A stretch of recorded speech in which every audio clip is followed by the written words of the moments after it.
125th Street and 5th Avenue at the National Black Theater, and it's called A Time to Love.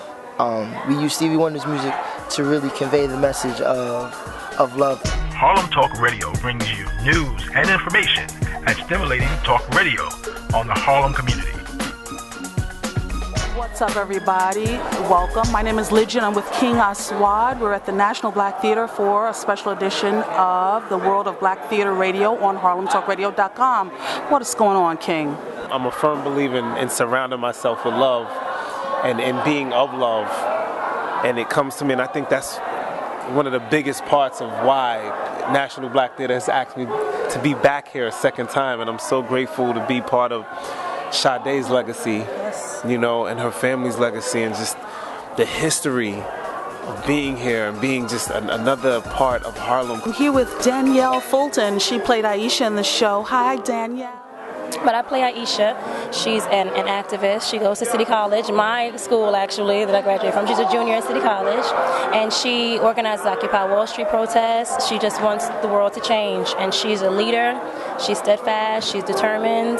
She has a little boo named Junior, and she gets into some things that test her strength and her future, and she finds a way out. Everyone, I'm here with Jay and Agha from the cast of A Time to Love, and they were phenomenal. The dancing came about very organically in the staging process of the show. It wasn't written into the script or anything. It just came about through the staging of it. There were times where, like for the last dance sequence, I cleanse the stage, and it was, you know, it was part of the whole ancestral theme. We're here with Agha, who's going to speak about her role, and tell us about the role and how it came about.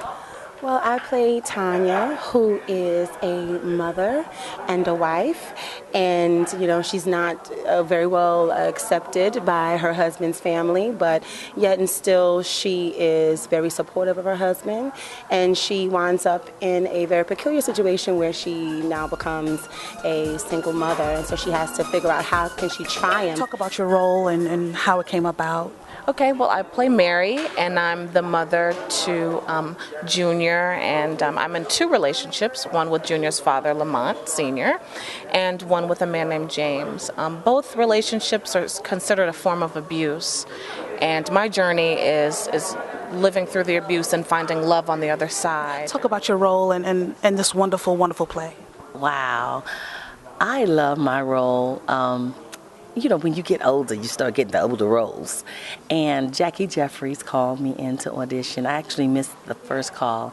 But when I got here and I saw the cast and read the script, and I was like excited about playing a granny. It's my first time playing a granny role, but it's funny, and she's very Claire Huxtable, very pulled up.